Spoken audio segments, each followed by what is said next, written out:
Let's dive in, first of all, to the NFC East when it comes to the odds on who's picked to win the division.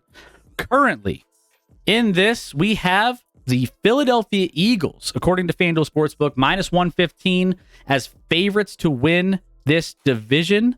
We also have the Dallas Cowboys coming in second at plus 175. New York Giants plus 700, so you're getting 7-1 your money there. And the Washington Commanders, which, by the way, did you hear they're doing a little poll on there's a Native American poll out there? That would be hilarious if they go back to the Redskins. I mean, this is literally like some Native American tribe that's like insisting they take it back to it. So I'm like, what did we do it for in the first place? If the Native Americans like the name, I don't know. It's confusing to me, Chris, but that would be in very Washington fashion to like come full circle and be like, actually, we're just going back. We're going back to Redskins. Yeah, it's the weirdest franchise at this point. But then, they're plus 1,300 to win this division. Like, they're just a mess. But let's dive into the win total projections as well, and then let's dive in. I really want to know and learn a little bit more about these Giants. So let's dive in real quick. We got the Dallas Cowboys over/under set at 9.5. The over minus 162. Again, we're talking about the weaker NFC compared to the AFC. So, I mean, we talked a lot about this. We'll get into this a little bit with Dallas, but they have a lot to live up to this year in a weak conference. Giants over/under set at 7.5 wins. The under is minus 118. Philadelphia Eagles over/under set at 11.5. The under is minus 128 for the Philadelphia Eagles. The under is minus 128. Over is plus 104. So interesting, actually. Okay. Interesting. I would think it would be a little bit flipped on that, but we'll talk about that in a little bit. And then the Washington Commanders over/under set at 6.5 wins. The under minus 128. So there you have it. That's how things are shaking out according to Vegas. But let's dive into these individual teams now. So we have a Giants expert here. Adriana is here to talk a little bit about her boys. So, I mean, I don't want to take a lot of thunder away from you. I think I just want to get an idea of like what you've seen so far in preseason, all the storylines that we should know about, and what kind of the expectations are based off of what we just heard about the Vegas lines. What do you think about this New York Giants team? Well, there is a lot that I could say about them, but I will keep it pared down. Let's start with some of the highlights, some of the offseason moves, because I think especially when it comes to the NFC East, there was a major talent gap last year between the Giants and teams like the Eagles and the Cowboys. Obviously, we can, take the Commanders out of that equation for right now. But when it came to last year, I mean, we couldn't beat either of those teams. We went 1-4-1 in the division, which we just can't do. So Joe Shane, the GM, his big goal was upping the talent, and he did that. So he brought in tight end Darren Waller, who immediately is going to make a huge impact on this offense, especially if he's healthy this year. He is going to be the number one target for Daniel Jones, no questions asked. He's 6'6", he's good at contested catches, he's got good hands, and he's fast. So I think I could speak for probably every single Giants fan that we are absolutely hyped to have this guy on our team. So as long as he stays healthy, he's going to kill it. They also brought in Paris Campbell from the Colts, who can absolutely be a playmaker on this offense. He's another guy who's super fast. He's got good hands. He's more of a slot receiver, but, we've definitely had some issues at that position because of injuries. So to have a guy like Campbell come in, be involved in the rotation, it's going to be huge. And then, we re-signed Saquon Barkley, which is going to be really important. And then, I think the biggest thing is obviously all dependent on Daniel Jones. And for the first time in a long time, he's got these talented guys now around him, which is going to make the difference. But it's also up to him to execute. We saw him do that last year. He took it up a notch compared to what he was doing prior. And I think this year, the things that I've seen in camp, we haven't seen him in preseason yet, but I do think we're going to see him on Friday. But he's been extremely confident, and we really haven't seen this from him in the past. And this is the first time that he's in the second year in an offense, the second year with the same coach, the second year with the same coordinators. There's a lot of consistency around him that he really hasn't dealt with. And I think that that's going to be probably the biggest reason, aside from having those weapons, why he's going to have a killer year. And I think that he is going to prove every single person who ever doubted him wrong this year. And I just think we're going to see a major growth factor and a big difference from him. I think he's going to run the ball a little bit less. He's still going to have the RPO option, but he has a history of getting dinged up and missing games, and we just can't afford to have him do that. He's not as big as Josh Allen, and he really can't take the hits that Allen takes. So, I'd like to see him work on the sliding game. That's something that's been, a little bit of a concern over the past couple of years. So I hope he's worked on that in the offseason. But I think as a Giants fan, it's hard to not feel good about this team because it feels like a lot of pieces have fallen into place. Now, if you didn't watch the preseason game, the biggest concern for a lot of us coming out of that game is the depth at the offensive line. The Giants added John Michael Schmitz, who's a rookie at center, but he came in, he played the first half against the Lions, and he looked really good. So there's optimism there. Evan Neal's in his second year. He should take a big step forward. He did a lot of work in the offseason. And, I think the big question mark, if he holds up his end of the deal, is going to be the guards. We've got guys like Bredesen and Glowinski who are veterans at this point in the league, but they're just not the greatest. And we need both of them, or someone like Joshua Azudu or Marcus McKethin, these younger guys who didn't get a lot of playing time last year because they were injured. Someone needs to step up so Jones doesn't get murdered week in and week out, or else, we're not going to see the type of offense that this team is really hoping for. So it's going to be interesting. It's exciting, though. Now, that was wonderful, by the way. Thorough. I appreciated it. Man, the Giants were, maybe including you, I would assume, caught everyone a little off guard in the jump they made last year, right? Definitely. A little bit, at least. I love, you talked about the offensive line. Obviously, you've very high picks at both tackle spots. Evan Neal in his second year, but Andrew Thomas also struggled early on and now has very much figured it out and is one of the best left tackles arguably in the game. So, obviously it's interesting that you talk about Daniel Jones. Obviously he gets his payday. He gets $40 million a year over the next, 4 seasons, I think. Gets that payday.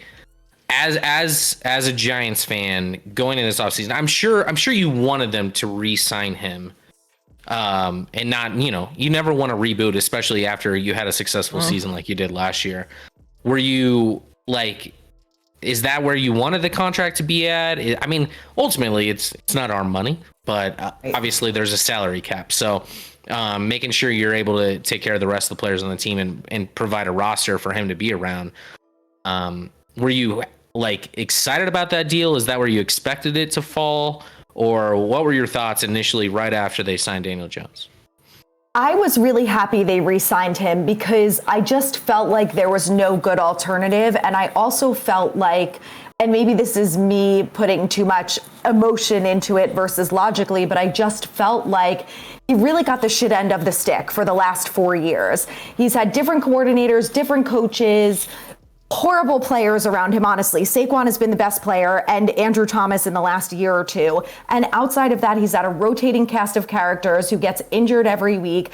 He just has had no reliability. And I just think when you play the most challenging position in the league, you can't do everything. And he's tried so much to put the team on his back. And I just felt like he deserved a little bit of good faith from the team. So I thought his deal was going to be anywhere between 35 to 38 million. Maybe 39 on the high end. So I was a little bit surprised that he ended up getting 40. But the way I saw it was, He had a really good year last year, and the Giants didn't pick up his fifth-year option. They basically said to him, well, it's up to you this year to prove to us as the new coaches and GM that you deserve to be here. And the fact that he played the way that he did, he excelled the way that he did, and the coaching staff signed him to that deal made me feel like, okay, they're obviously seeing the potential there, and they think that, he could be a top 10 or whatever quarterback. And, if that's enough for them, it's enough for me. And at the end of the day, if he got 38 million or if he got 40, like you said, that's how I felt. It's not my money. We're talking about a $2 million difference. I don't really care. Like, if it's enough to give this team some cohesiveness and a future and an opportunity to win more games, I think Daniel Jones could be that guy. I absolutely did not on draft day, and I was infuriated when they drafted him. But I've seen really awesome stuff. Like, I am not ashamed to admit that. I felt like we should have went O-line. We should have given Eli more time. Like, I just didn't think it was fair. And I didn't think Jones was that guy, especially not at number 6. But I will say he's restored a lot of faith in me, and I feel like he deserves at least one more year to really excel in this system with some good players around him and show everyone, the level that he could be at. And I just think he really hasn't had that opportunity yet.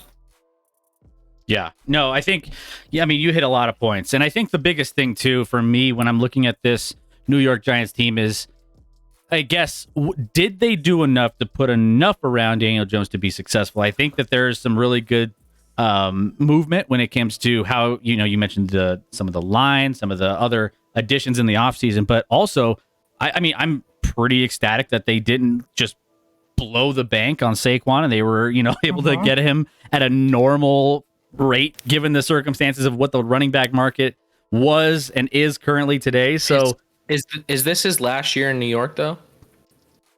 I think there's probably a 70% chance that it's his last year. I think there's a very strong possibility that they tag him again, but at that point, he might just request a trade. And I don't know if they would go for that. I don't know what team is going to be willing to give up 2 number ones for him. Maybe if he has, a career year this year, then we could see it. But I don't know. I just think the way things went down this year, I know he signed the tag. He's at practice. He's acting like nothing happened, which I'm glad. And I think that was the right move overall. But I just think come the offseason, we could see that whole scenario replay all over again. Yeah, I think Saquon's obviously an elite talent at the running back position in the game. But I'm very much an advocate that you don't devote a ton of money, especially long term, as they're aging, to the running back position. It's just hard to win because they either break down quickly or they get injured. Obviously, he's had some injury history already. But when he's healthy, obviously he's electric, and he's probably the single most important player right now on this offense. Even talking Daniel Jones. Darren Waller is going to obviously be... Darren Waller, to me, is a top 3 athlete, certainly at the tight end position. If he can stay healthy, and it sounds like him and Daniel Jones have had a good camp already, where they're connecting a lot, which isn't surprising because he's an athletic freak at that position. Yeah. So that pick, I think, what did you give up? Like a third rounder for that? Yep, Kadarius Toney. And let me tell you, there is no better trade that I have seen as a Giants fan in the last 10 years than that one. Well, spoiler alert, I'm a Chiefs fan. Oh. Yeah. So we what may do you differ think about Toney. I will say this about Toney. Obviously, I don't know why he's so obsessed with Giants fans, because on the Super Bowl night, every single Giants fan was a Toney and a Chiefs fan that night. I mean, there's nothing more than we wanted to see than the Eagles lose. And I mean, I saw a million tweets about it that night from Giants fans. We love you, Kadarius Toney. You helped us beat the Eagles, blah, blah, blah. Like, nothing but good vibes from that. And I think that, whatever happened in the past, I think he maybe has not gotten over that, which is whatever, his own prerogative. But I just was like, dude, we were rooting for you. Come on. Yeah, obviously, he made some poor choices and recently on social media, going at, was he baited into it? Probably, but took the bait. Don't take the bait. Right. Don't take the bait. His Twitter is inactive now. I think Andy Reid was like, "We're gonna lock that down, dude. You're not. They put that. You're not on Twitter password. anymore." Yeah. Yeah. I didn't know that. I saw that on Twitter based off of like a beat writer for the Chiefs or something saying like it's no longer active. So they locked that down. No, it felt unnecessary and this and that, and obviously, I can't speak to like why he's so frustrated or damaged by whatever occurred in New York. It wasn't a long run. It wasn't even. Right. He was there like a season and a half, right? Yeah.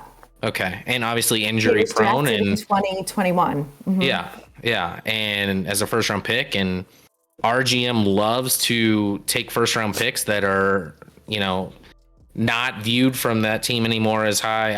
I love his talent, and I'm sure you did too. Like when he has the ball in his hands, I've never seen a guy more difficult to tackle almost than him. He's one of the best. Now, he got hurt within about 3 seconds of our camp and hasn't practiced since then. So he's doing that same thing. I love his talent. Don't love the off the field stuff. And I'm hoping Andy Reid just got in his ear and was like, that's not how we do it here. So you're gonna, play for us. You're gonna represent us in the right fashion. I mean, he's a kid still, obviously. So obviously as a Chiefs fan, I'm going to root for him and the talent, but I get why as a Giants fan, you would be in full support of that trade. Well, and also, I don't know how true these rumors, I'll call them, are about him faking injuries and him seeming like he didn't really care and he didn't know the playbook and this and that.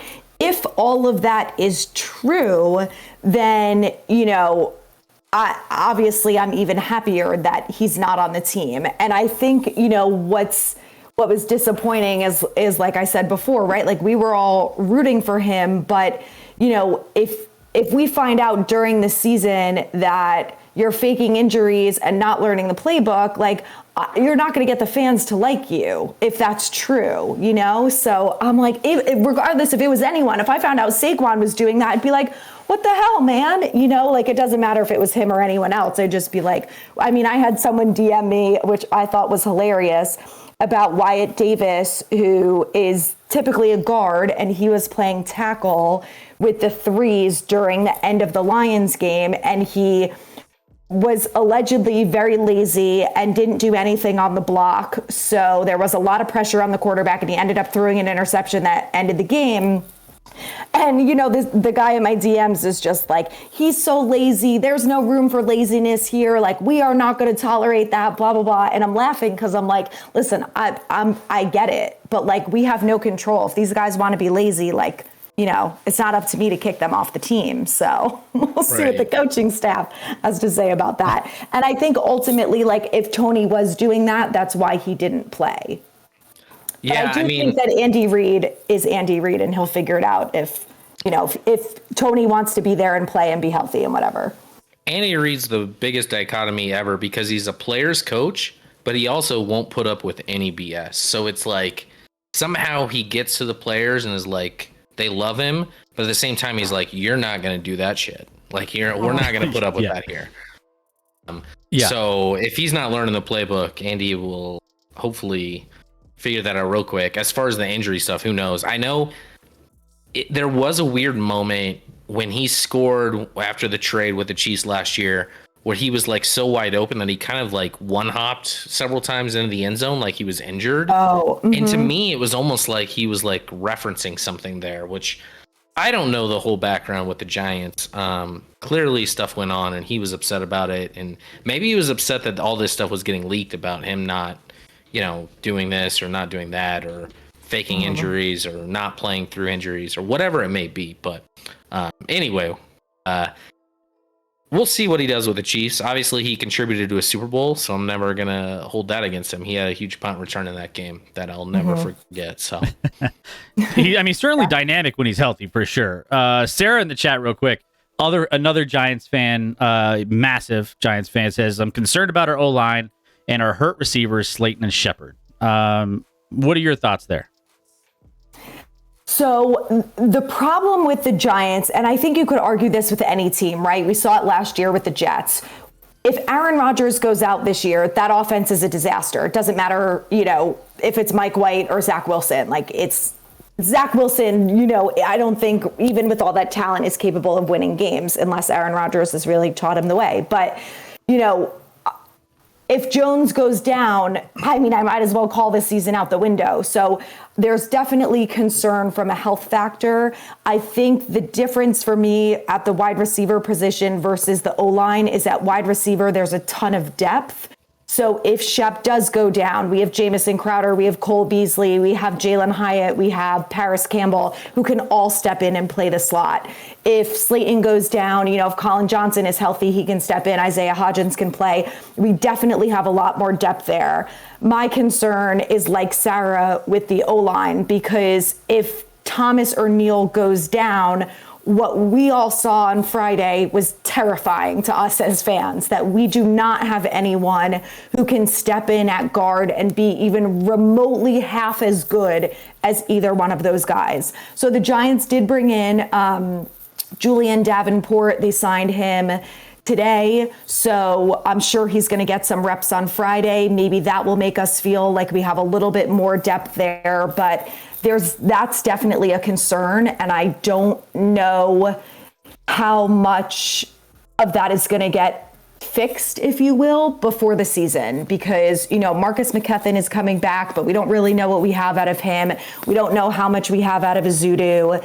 And, there's going to be guys coming on and off waivers over the next couple weeks, so maybe they'll just continue to bring guys in. But, some of the best tackles in the league aren't getting cut at this point in the season. So anyone we end up with is going to hopefully be molded into someone who's good enough to step in if Thomas or Neal gets injured. And to be fair, I would argue every team has that problem. And most teams don't even have two good tackles, quite frankly. Like, the offensive line play in the league is it's hard to find guys that can hold up on the edge, especially like guard and center. Maybe you can find a little more guys because they're protected a little more. But on the edge, when you have these athletes like, Nick Bosa or someone coming after you, you got to be great at your position or you're just going to get beat regardless. So, I think every team, if you have to turn to backup tackles, you're probably in a little bit of trouble. Now, you referenced, which I thought was interesting, that you would like Daniel Jones to run the ball less this year, which obviously with his concussion and some of those injuries, I totally get that. But in his 1 year under DeBall, he ran by far. He ran for 700 yards last year. Well, and I think there was a lot of hype at the end of last season with oh man, he's looking a lot like Josh Allen the way he's moving up the field, using his legs. And obviously, doing that is kind of a risk in itself because we see plenty of quarterbacks, i.e. Lamar Jackson's out there and all these other quarterbacks that are mobile quarterbacks that end up getting, knocked out of games. But there was a lot of excitement around him using his legs last season. Yeah, and I know that that's going to be part of the offense, and I'm okay with that to a degree.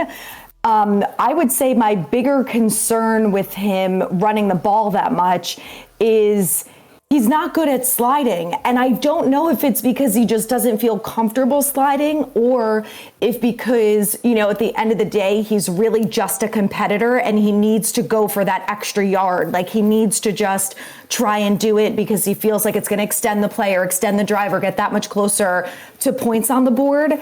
We saw it with the Colts game where he's taking hits from Bobby Okereke, as he's running into the end zone. And I as a fan, I think we're all holding our breath dude, you got to stop taking hits like that because we know that if he ends up with a concussion or something like that, we are in trouble big time. For sure. STG in the chat, whoever is well-spoken person right now, definitely not Scotty or myself, that's for sure. No. That'll be me. No, it's not Rec either. Spot on. Rec. Not only about Daniel Jones, but most quarterbacks not being able to slide. So, I remember that I'm a Broncos fan, so I remember the Peyton Manning days where he would just self-sack himself, and it was just like, The oh no. Mannings were elite at going into like a Yeah, the fetal position. like a fetal position, and just being like, "Don't touch, just touch me, and I'm down. I'm not gonna get hit. Don't worry about it." 100%. People sleep, like people don't see the aspect of Daniel Jones as a runner though. Like I get what like learning to slide or getting out of bounds or whatever you need to do there, but like he is not given the credit in general as like he's one of the best runners at the quarterback position in the game today, and people don't talk about that.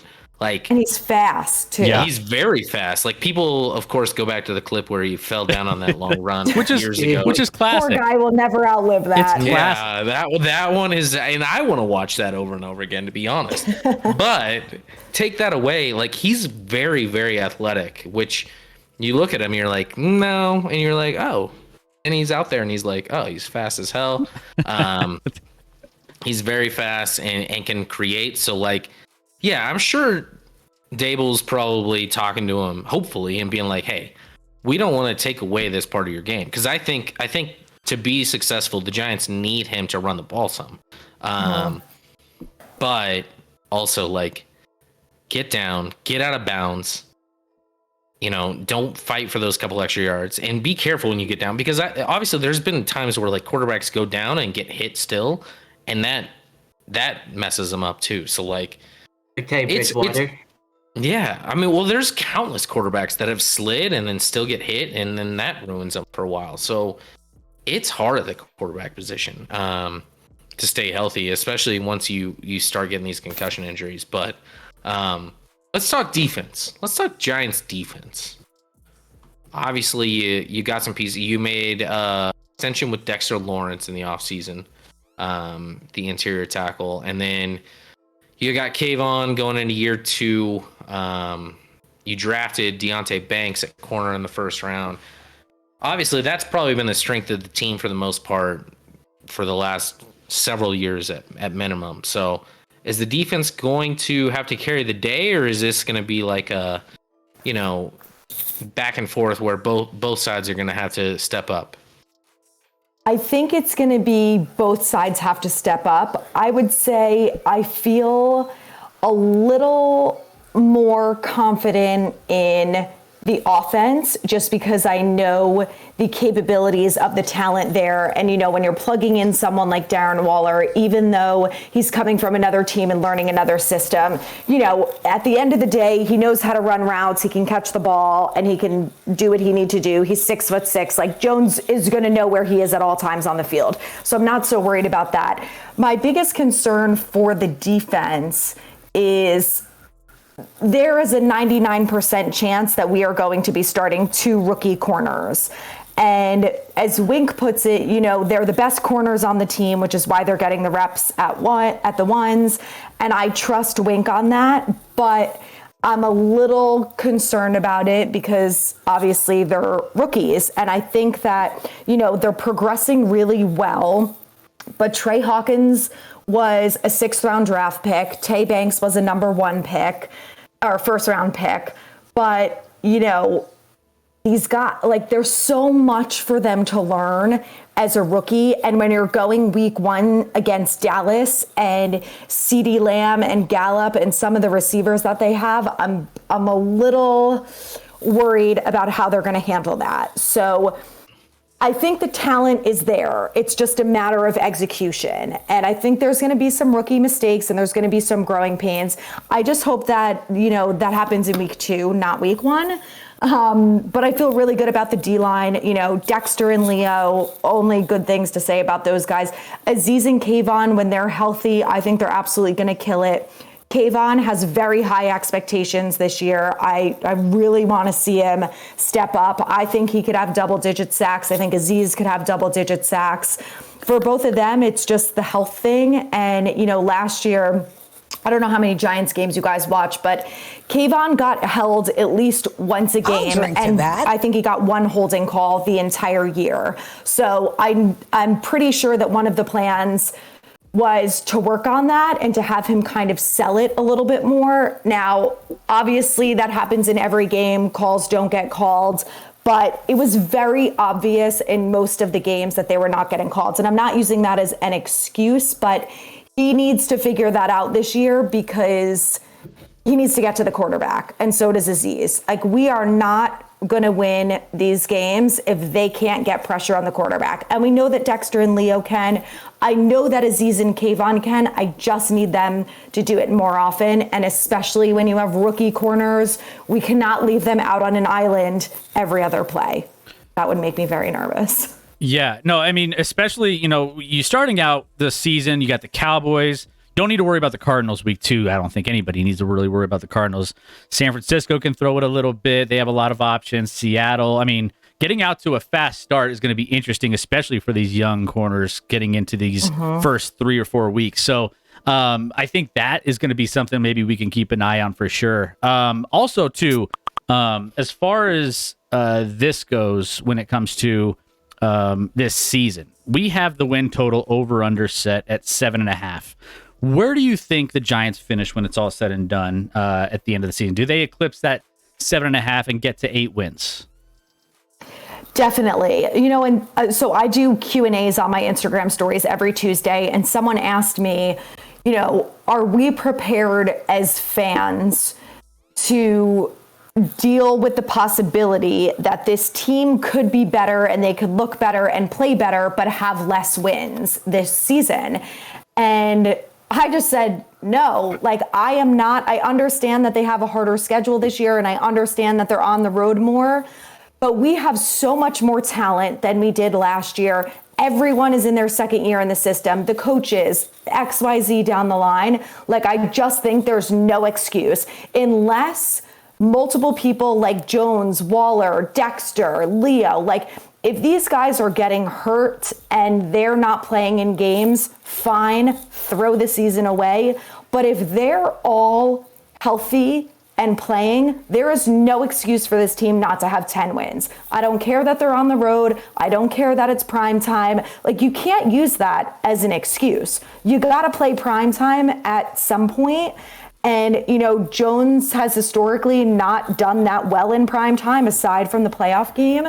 So, and the Commanders game last year, but I just don't really think that that's an excuse. And, I think that someone like Andy Reid, all of the good coaches in the NFL that are saying that's not an excuse. And I think that Dable is right there with them, that it doesn't matter what time of day we play. Obviously, it's going to suck when there's a 4-day turnaround from a Sunday to a Thursday night game, but it's not happening every week, and you got to figure it out. Absolutely. Yeah, and I think, given the fact that the landscape of the NFC is as weak as we've seen it in recent memory, I think that there's an opportunity for them to, have a little bit more success getting some wins that they might not have normally gotten, in previous years with, some of these top quarterbacks hanging out in that division, right? Or that conference. Well, I'll say the division is still tough. It's still the best tough. division in the NFC. The NFC in general doesn't stack up to the AFC, but the NFC East is, in my mind, going to be the toughest. With you could argue you have certainly maybe 3 of the top 5 teams in the NFC residing in the East. So it's gonna be a bloodbath over there. So it's not gonna be easy. It's gonna be exciting, but I would say so. Expectations. So obviously, you agree they kind of overachieved in most fans' mind last year. You make the playoffs, you win a playoff game. So let's say they make the playoffs this year and they don't win a playoff game, but they look better. Is that a letdown year? What did they need to achieve in your mind for this to be a successful season? I think for the regular season, they have to at least split with every NFC East team. They have to win more division games. I don't expect them to sweep the Eagles. I mean, I'd like to see them do it to the Cowboys and the Commanders. I think they have a good chance at the Commanders, and maybe the Cowboys at least split it with them. But, I don't see us winning the NFC East, and I'm okay with that. I think we have an opportunity to come in second. I'd like to see them be that. That would be super successful for me. If they end up playing a team like the Lions, who I think is a really talented team and has every opportunity to make a run in the playoffs this postseason, if they end up playing them in the first game and, they look really good and it comes down to a field goal or a last minute play, whatever, I would still call it a success, I guess. I think the biggest thing is they have to make the playoffs again, and it all depends on that playoff game. If they end up playing someone like the Eagles the first playoff game and they lose, I think a lot of us fans will probably be less disappointed than if they lost to someone like the Cowboys or the Lions or the Bears or someone like that. All right. All right. Fair enough. Yeah, I think again, a playoff berth, given the circumstances, I think would be constituting a success. And again, it's all matchups at that point. I think too, I'm just curious to see what ends up happening. This is one of my favorite divisions that we're covering right now. And by the way, I know it's getting a little late on the East Coast, so we're going to be diving into a couple more of these teams. Are you wanting to hang out with us a little bit longer? I know it's getting late, so I don't want to pressure you to stay on and hang out and talk. Some of these other division nemesis teams that you have. But what are your thoughts? I can stay on for a few more minutes. All right. I love it. All right. Who do you want to talk about the most? Yeah. We'll let you decide. I want to talk about the Cowboys because Let's talk about it. Let's talk about it. I went live on TikTok today, and I am really sorry to the good Cowboys fans, but I have no respect for their fan base as a whole. The delusion and the just lack of reality is mind-blowing to me. All right. I just Yeah. the Super Bowl, the people in my comments today saying Cowboys are going to be the Super Bowl winners this year. The Cowboys are the best team in the league. It's always their year. It's always their year, but they can never pull it off. And I just don't understand it. They've been Super Bowl champs, according to a lot of their fans, for the last 37 years. Yeah. It's been a minute since, it's the history isn't on their side recently on them having a lot of success outside of the regular season.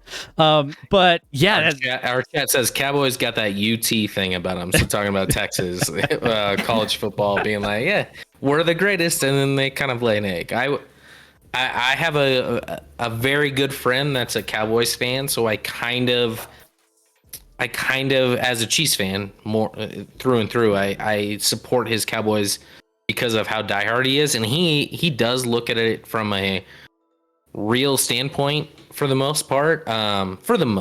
Sometimes I just stay away from when he's he thinks Dak's the greatest thing in the world, and I'm like, okay, is he? Is he though? We know who the greatest thing in the world is. Okay. We all know the greatest Super thing Cooper. ever.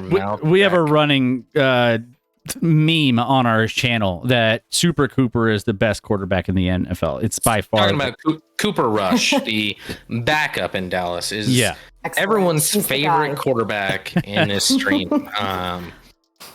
They just try to upset me by saying that. And it works very well. He's really bad. The dude's he went 4-1 last year while throwing for 100 yards a game. Whether you wins is the only thing that matters. So no, I've never said that out loud. Wins is not a QB stat. It's not. I'm with Not you a on QB that. stat. But I feel like Dallas, they're always we have a smaller version of Dallas that kind of has faded away in our division, Scotty, and that's the Raiders, where we always used to hear from Raiders the Raiders are the best thing, so on and so forth. The Chargers. But now it's the Chargers. It was it was the Raiders, and the Chargers are now taking that role in this division. But I feel like it's always the expectations. There's always the fact that they're America's team, and they're always going to have, some of these top players, because Jerry Jones is going to go out and buy the players that he wants and get who he wants in there. And yet they still underachieve from year to year. There's questions on Dak, whether or not they think he's truly the guy that is going to be able to carry them through a playoff run, which he hasn't been able to do since he's been in Dallas. But yet they still stack up regular season numbers, and they still win a ton of games.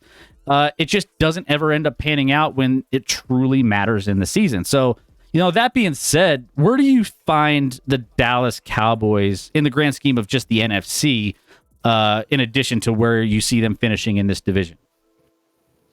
Well, and that's my argument with Dak too, right? Is you can light it up during the regular season, but if you can't win a playoff game when it actually matters, it doesn't matter what you did during the regular season because you got them all the way to that point, but you can't finish it. So you're never going to win championships with someone like that. But they have a lot of talent. So I think they're a good team, and I think that their defense is really good. And I would say, as a fan going against their team this year, that's my biggest concern. And I would say that that's probably what most people think too, outside of Cowboys fans, is I think their defense is totally going to outweigh the offense this year. They have a new offensive coordinator. They lost Zeke Elliott. Tony Pollard is supposedly going to be ready for week 1, but I don't know if anyone's confirmed that that's actually true or not. And then, there's Dak, who's an interception machine. So, when he played the Giants last year, he had multiple interceptions in the games, and the Giants just couldn't close it out. So you think if he's going against the Lions, who's a pretty good team, if the Bears step it up this year, the Eagles are going to be good again. The Giants should be good again. If he's going against all these other teams, plus, if the Packers kick it up, like the NFC in general, I mean, we know that they're not going to beat the Niners. There's still a lot of talent here, and I just don't know how they're going to stack up against all those other teams. I mean, I just don't have the faith in them to do it. If it's going to come down to points per game, they can't win games unless all the points or a lot of the points are on turnovers. Yeah, I mean, my biggest complaint, and referencing what I was kind of talking about with my buddy when he's talking about Dak is elite when they play inferior opponents. He is so good. He will put up a 45 spot on you in a second if your team's not ready.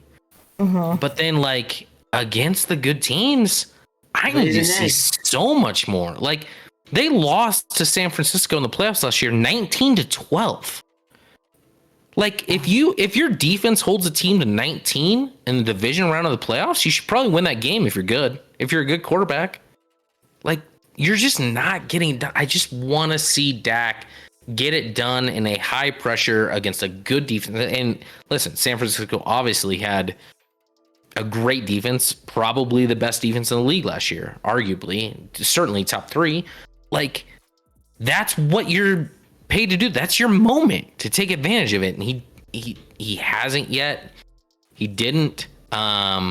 He's the modern day Stat Padford. They have a ton of talent. I mean, they added, obviously they get Brandon Cooks to add to the wide receiver core. I think Michael Gallup, a year off his ACL, is going to help a lot. So they got 3 strong there. They do lose their tight end with Dalton Schultz, but Jake Ferguson. I like Tony Pollard. I mean, if Tony Pollard is healthy, I think giving him more carries is an upgrade over Zeke last year.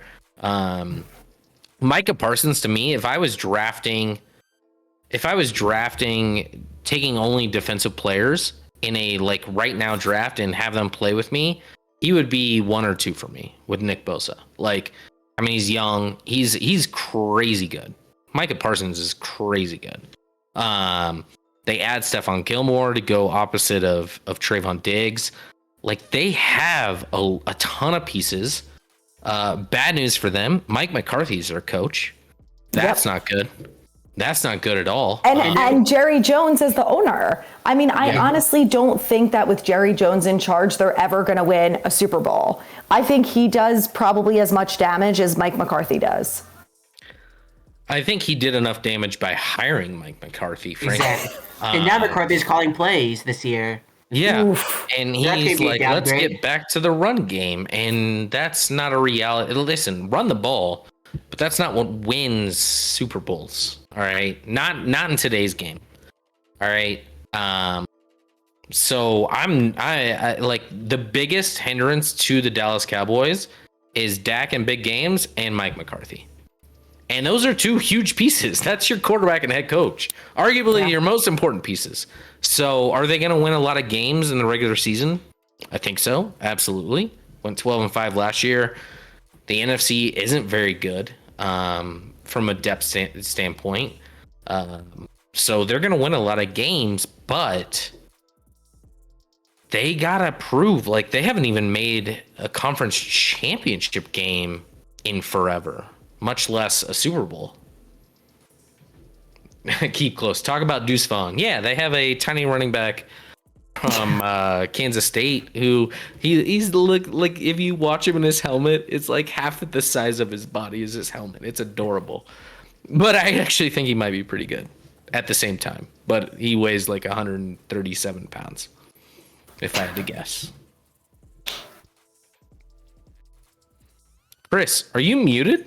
Oh, sorry. Chris, yeah. I think you're muted. Oh, there you go. Sorry. No, I think I saw a comparison at one point of Deuce Vaughn of, remember when Lord of the Rings, when like the little hobbits are running underneath in the battle, underneath the horses, and they're just like they're charging through, all of the traffic and everything else. That's what I feel like Deuce Vaughn is like for this. It's like he could be really good, and he's going to be like just running around, and no one will be able to keep tabs on him. But yeah, no, I think, I mean, when it comes down to it, we talk a lot about this on our show. We talked about it last week. The two biggest things that help you win in this league is a really good coach, which I don't believe that the Cowboys have, and a really good quarterback. Those are the top. If you have both of those things, you can have a lot of success in the NFL. And I don't think that this combo of coach and player, given the circumstances of not winning those big games from a Dak standpoint at quarterback, until I see it, I can't say that this team is going to do any damage.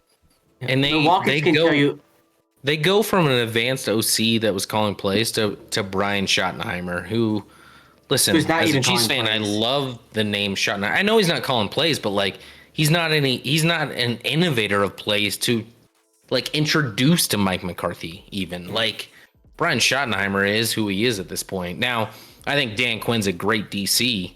So the defense should be phenomenal, and that's what's going to hold them up. I mean, they have talent on offense, but again, just like any team, if anyone on that offensive line goes down, which Tyron Smith seems to go down every year at left tackle, they don't have a lot or anything behind him. They just extended Zach Martin at least. They did extend, well-deserved. Zach Martin's arguably the best guard in the game, certainly top 5 in the game. So he gets paid. That made sense for both sides. So I'm glad they got that done. So in the chat, Keep Close says, "Is $800 on Deuce Vaughn being better than Bajan?" What does that mean? I don't know. What does being better mean? You have $800. Instead, things he's just giving away $800 for free at this point. Well, yeah. If he's being better means being shorter, like he's better at being shorter, then yeah, he's going to be way better. I'm better than Bajan. But yeah, so Cowboys are. Deuce Vaughn only gets Rookie of the Year if a lot of people cease to exist on the Cowboys roster, namely at the running back Pollard. position. Tony Pollard. Yeah. I mean, Deuce Vaughn right now on the depth chart is that I'm looking at least is the 4th running back. So now their number 2 running back Rico Dowdle did fumble in their first preseason game, so that's not a good look. But Deuce Vaughn, even if he's their starter, like even if he gets touches, he's too small to get a ton of touches. Like there's no way he can rack up yardage because he's only going to get a limited amount of touches because he could break at any second. 100%. Yeah. So even then, you got someone like Bryce Young that could win it easily at these quarterbacks. So, yeah, I think when it comes to this Cowboys team, loaded with talent on the field, not quite what you're looking for in some other areas of the intangibles, but over under 9.5 wins is overwhelming minus 162. So a lot of people think that this team will again win have double digit wins going into the end of the season. So That being said, I mean, what does that mean for them in the grand scheme of things? Not much if they can't get it done. But Scotty, I know you kind of follow the Cowboys quite a bit. Where do you think they end up when it comes to their I mean, total? I think they probably eclipse 9.5. Now they do the NFC East plays the AFC East, which most people, at least going into the season, or debatable with the North. AFC East is a really good division as well, so they have to face some really good teams on the AFC side as well. So you don't get a break there, and you're probably in the best division in the NFC from a depth vantage point. So there's caution there. But should this team win 10 games? They should. They should win. On paper, they should definitely win 10 games. There's no excuse for not getting the over. Yeah, and guys, we're going to be doing our over-under predictions coming up here once we conclude all of our division previews. So make sure you tune in here. We have one more set of division previews this Sunday, and then we will start getting into all of our season predictions following that. So make sure you guys tune in. So, Adriana, are the Cowboys your most hated team as a division rival? Obviously, clearly, probably. No, it's actually the Eagles. And I think that most Giants fans would probably agree with that. We just have like a really deep hatred of the Eagles. My problem with the Cowboys is just the fans are delusional. Yeah. It's fair. And Eagles fans are just the worst in general. Eagles fans are just not delusional. They're sports. just my wife went to. We live in Colorado, both Chris and I. We're in Denver, but my wife, who was from Denver, went to school for college in Philadelphia, and I visited her a couple times while she was out there. Philadelphia people terrify me. First, Yeah, They should. they're scary. They're intimidating, but they're also just not very nice. Shout out to friendly. one of our original Mayday. He saw we were covering NFC East, and he was like, "I gotta pop in." Welcome back, Mayday. Good to have you in here. Speaking of the Eagles, let's dive into the Eagles. If you missed earlier, the over/under set for the Eagles is 11.5, and they are favorites to win this division. So let's dive into what we think is going to be another most likely successful season for the Eagles. A lot of people are picking them to potentially even make it all the way to the Super Bowl again as I think they're second favorites behind the Kansas City Chiefs. So Chiefs and Eagles, top two in Super Bowl betting. But people are super creative by taking the teams that made it last year as the favorites. Which I probably think that might not happen the way it did last year. But Adriana, what are your thoughts on the Eagles? Knowing they're your most hated team, knowing what they did last year, what do you? I mean, it's She just said she's gonna head out. I'll answer this question. Yeah. First. And actually, before you leave too, I want to know your greatest Giants moment that you've ever witnessed. It could be on just ever in your favorite Giants moment before you leave. Okay. The question, so this is this is why I try to be a rational fan. And this is why I give so much hate to the Cowboys, because for me to say that the Eagles are not a good team, that they're not going to win over 11 games and don't have a good coach and whatever, is just not factual. So I think the Eagles definitely get over 11 wins. I honestly think they're probably one of the better teams in the division. I think it very well could come down to the Niners-Eagles again in the NFC Championship. I pray that if it does, that the Niners win this year. I cannot deal with the Eagles in the Super Bowl again. But I do think that even though the Eagles only lost a couple starters, they brought in a lot of really good talent. And I just feel like the Niners are probably the team in the NFC East that on a talent level are the closest to them. And anything can happen on any given Sunday. There's no doubt about that. But I just think when you look at it right now, it's hard to say that it wouldn't be the Eagles probably in the NFC Championship. Fair enough. All right, and to close us out, what's your favorite Giants moment? So when I was in high school in 2007, 2008, when they won the Super Bowl, and when I grew up in North Jersey, so my high school was pretty much split between Giants and Jets fans, and all of my close friends and family members were Giants fans. So we went to one of our family friends' house for the Super Bowl. They had, the board and the snacks and all the things. So there was probably like 30 to 40 of us, my parents' age at the time, high school, middle school age kids running around watching the game, whatever. Last 2 minutes of the game, when the Giants had the ball and they were driving down the field and the helmet catch happened and it looked like they were going to be able to win the game, I will never forget looking around the house. We were all in the living room. Not a single person was sitting down. Everyone was standing on the edge of their feet, like biting their nails in anticipation, waiting to see what was going to happen. And when he caught the touchdown pass, the whole room jumped and screamed at the top of their lungs. And as a kid or a teenager, whatever you want to call it, to see all of my parents and my best friend's parents like screaming, high-fiving, jumping around, it was like, I've never seen anything like that. Like the excitement in the room was better than any wedding, any party, anything else I've been to.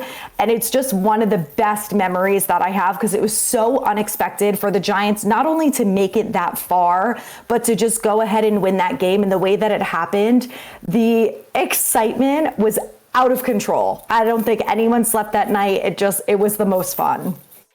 I mean, it was one of the most iconic, memorable moments. I mean, the Giants saved all football fans outside of Patriot fans that day. Literally everybody. Everyone was a Giant fan that day. We didn't want the Patriots to go with a perfect season that year and be in history for that. No one wanted that. I was in college at the time, and I remember cheering, maybe harder than I ever have for a team I am not a fan of in that Super Bowl for the Giants to win that game. And when they did, we got after it a little bit. Not a big deal, but we had a good night. We enjoyed it. Well, Adriana, it's amazing to have you here on the channel tonight talking some NFC East. Appreciate you taking some time. I know it's late there, so again, thank you for staying up late.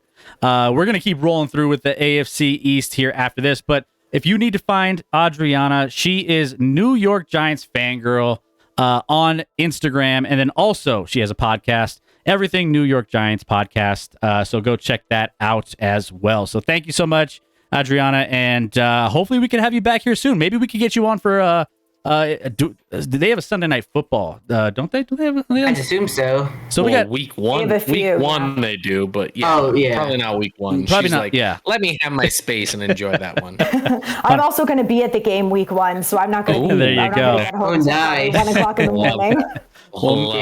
Well, we would love to have you back, but absolutely. Thank you so much, and have a great rest of your night. Anytime. Thank you guys so much for having me. I had a great time, and I'd be happy to come back anytime. All right. You were. Let's go. Hooker, let's go. You were awesome. Appreciate you. Thanks for hanging in with us, and get some sleep. Will do. Thank you. Yeah. All right. Have a good night. So, guys, let's get back to the chat here. Let me see if there's anything that we need to get caught up on. Let's see. I'm leaving too, Chris. Yeah, we're all out. That's it. I mean, how could we hop off after? I'm just doing a code yellow real quick. Code yellow for Scotty while we continue to get caught up in the chat. Thank you so much, Hometown Hooker, for the follow. Hometown, remind me. I think you might have said it earlier. Who's your team and where are you from? And it was we're about to talk about his team. Oh, Commanders. Yeah, from Charlotte. Well, and we got to ask what's the name going to be coming up. Can't wait to check that out. Yeah. I won a lot on the Chris, Giants winning that game. Yeah, go ahead, Rick. I got some trivia for you. When was the last time the NFC East had a back-to-back winner? One team won the division back-to-back years. Last time they had back-to-back division winners? Yes. Which team was the last and when was it? I want to say. I mean, the most common answer, given how many times the Cowboys have had successful, seasons, regular seasons and won divisions. But I don't know why. I feel like the Giants is probably the answer. Wrong on both. Really? 2003, 2004 Philadelphia Eagles. Is it the Eagles? Yeah, there you go. Mayday had it. Mayday had it. Back in the Donovan McNabb days. I crochet. LOL. The name is not as crazy as it sounds. Oh, okay. I gotcha. How do we know that? How do we know that, hometown? I don't know. Yeah, or maybe you're just a really, maybe you're just a really big Hendon Hooker fan. That's true too. That's very, very true. Let's get to the last. I mean, It's a trap. yeah. Maybe. So let's get back into the Commanders, i.e. whatever we're going to be calling them moving forward. And then let's close out the NFC East. And let's get to the AFC East here coming up. So let's dive in. The Commanders, let me go ahead and take a look. Again, they're plus 1,300 to win this division, which is not likely, according to Vegas or anybody else. However, looking at their win totals, over under 6.5 wins. The under is minus 128. So that being said, there's not a lot of expectations here for this team, but hey, Sam Howell, we got somebody to take a look at and see. Sammy boy, is he the guy? Obviously, they have a couple quarterbacks that they're kind of evaluating right now, but most likely, they drafted him for a reason, and there's most likely going to be a chance for him to have a lot of playing time, if not start, for this team. But Scotty, we were talking about this earlier. There's a petition to figure out what the team name is coming up because the Native Americans supposedly have signed a petition to get the team name back. Can we even say it? Can we say it? I don't even know if we can. Say it.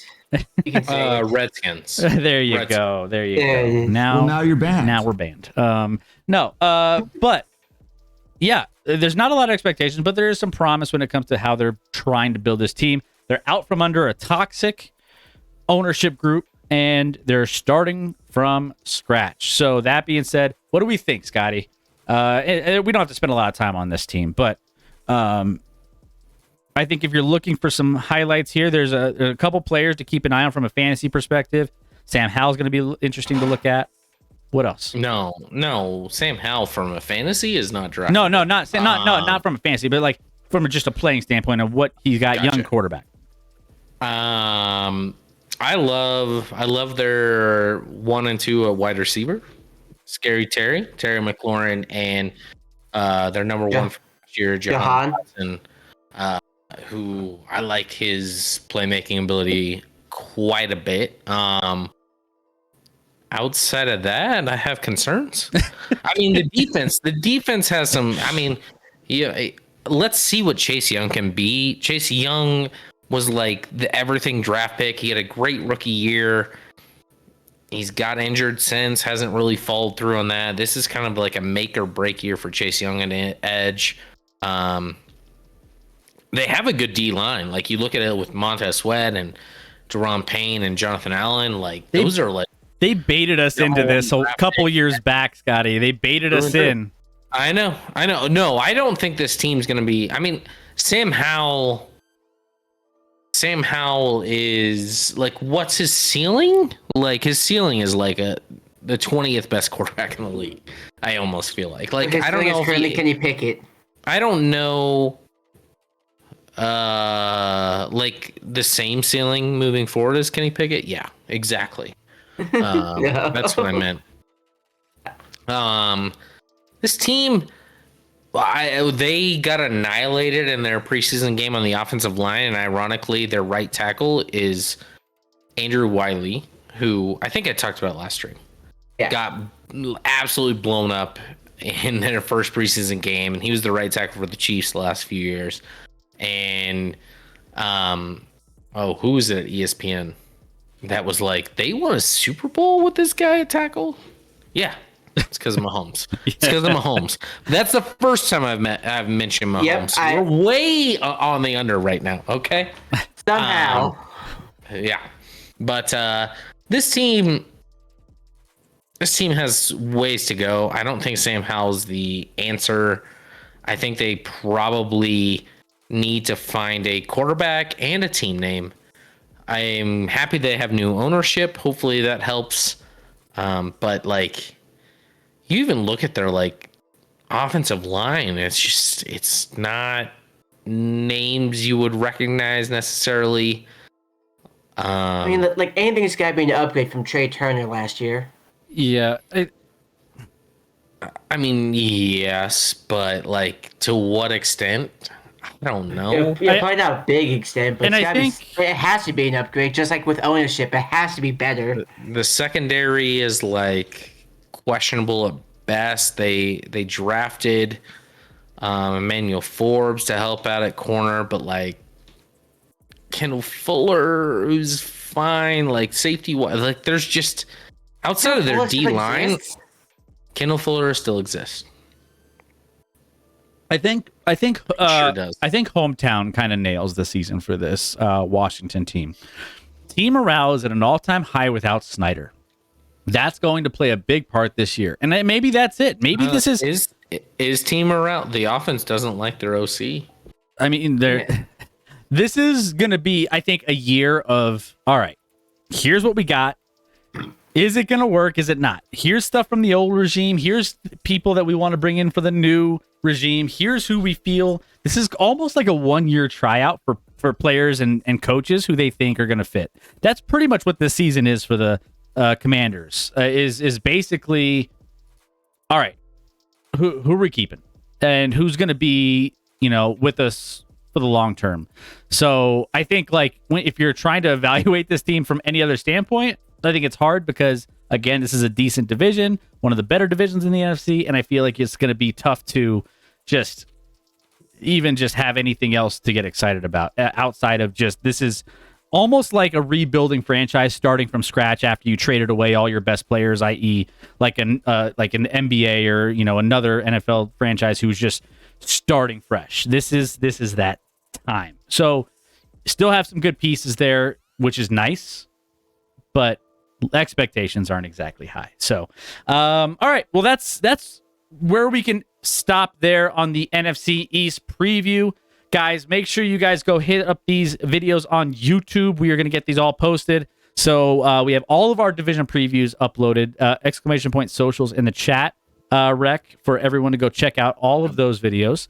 And then obviously we spent a lot of time on the Giants, but she was great. Adriana was great. She was fantastic. I mean, we definitely she knows her shit, man. She's she's all over she's it. naming like third and fourth string O linemen. I'm like, what? Wait. Like even Scotty's like, wait, I don't know some of these people. I had to Google the depth chart. I'm like, she's naming people. I have no idea who she's talking about. No clue. She crushes. So yeah, again, guys, if you haven't given her a follow on her social media, we'll post that in our Discord as well. So go check her out. Also, guys, all of our contests, we need you to join the contest if you haven't already. They're free. By the way, STG, we're having some coming in hot a little bit later, so don't go anywhere. I know you're going to be hanging around for that. But Super Contest, Pick'em, and Survivor. Make sure you guys join in. All the links are in the chat as we speak. Do it. You just got SCG hype. SCG was like, I've never seen Scotty speak less with a guest on, or a knowledgeable guest on. Oh, I've lost it now. What did it say? I've never heard Scotty speak less. Nicholas. Let's go. Thank you, Nicholas. Nicholas, what's going on? 8337. Obviously, a very special Nicholas. We have a couple Nicholases in here. I don't know about Jalen Ramsey 5 years, but third round team. Jalen Ramsey ain't playing this year. Or if he is, he's not playing until December. Yeah, so he's not playing. Nicholas, who's your team and where are you from? We like to get to know you a little bit better. SCG said, I've never heard Scotty speak less when there was a knowledgeable guest on. Well, that's the first time we've had a knowledgeable guest. You don't think Chairman's knowledgeable? Damn it. That's me. I'm chairman. How do I? Fair enough. I mean, we had you talking about the Steelers at one point, Rex. So I mean, you're in that category. No, we had Rex not knowledgeable. I'm really getting hired for my knowledge. I've been hired for my knowledge on the Steelers. Oh my. Also, goodness. Scott, I asked this to Chris while you were gone. Yeah. I have a question for you. Okay. When was the last time the NFC East had a team win the division back-to-back years? I know it has been a while. It was probably the Andy Reid days in Philly, if I have to guess. Yes. So what are we're talking like, I don't know, like let's go with 06, 07? 2003, 2004. Okay. So earlier on. So will the Eagles be able to? Will they be able to break the curse? It's not a guarantee. I think the Cowboys are right there. And everyone's listen. Jalen Hurts. Roger. Made leaps and bounds last year, but prior to last year, no one was that high on Jalen Hurts. Like he was fine. Yeah. And then he had a great season, and he saved his best game of the season for the Super Bowl. Good time to do it. He was in the category. Phenomenal in the Super Bowl. But the fact that they like NFL 100 ranked him as the second best quarterback in the NFL right now, no, absolutely not. But again, those rankings always suck. It's always like, who's your best friend? I know, but I don't think there's a big separation between Dallas and Philly. The Giants, the Giants' ceiling right now is concerning to me. Like, what's their ceiling? For them, it's like the Alex Smith of football teams: high floor, low ceiling. Yeah, kind of. And I've lived that world. It's heartbreaking. It's not fun. No, I was gonna say. I mean, Jalen Hurts was in that category of is he the guy going into? He was like in that category of Tua. Is he the guy? Jalen Hurts, is he the guy? The year before, they made the playoffs for the first time under him, and he played like dog shit in their wild card round against the Bucks, and they got beat up. I mean, so it wasn't even close. It wasn't. And he played much better last year. Granted, he has a top 5 offensive line. He has debatably the number 1 receiving options in the NFL when you talk about A.J. Brown, Devontae Smith, and Dallas Goedert. Like, that's certainly top 5. So he's got a top 5 offensive line and top 5 receiving core. That helps him a lot. And I'm not saying he can't do it a little bit on his own, but like ranking him the number 2 quarterback is crazy. Crazy. Nicholas, my team is the Titans. All right, there you go. We covered the Titans already. So I think I still got to upload that division as well to YouTube. So if you want to go check that out, you can coming up in the next couple days. So go check out. I'll say, you asked me a question, or Rec did. Cowboys win the division this year. Cowboys win the division? Yeah, so the back-to-back continues. Okay. No back-to-back division winner in the NFC East. There you go. There you heard it here first. There it is. I think the Eagles got a little too much like... They're the highest. Historically, the losers of the Super Bowl don't come back the next year and play very well. It's a hangover, right? It's a hangover effect. You're disappointed, but then like you would think you're trying to prove something like that. You would think that's a athlete's mentality, right? But it doesn't. I mean, the Bengals came back. Bengals came back and played well this past year. Did they? I mean, yeah, they made it all the way to the. They had a very rough start. They lost their first 3 games, but they went right back on track after that, made it back to the AFC Championship game. And then lost to a quarterback with one leg. All right. Well, on that note,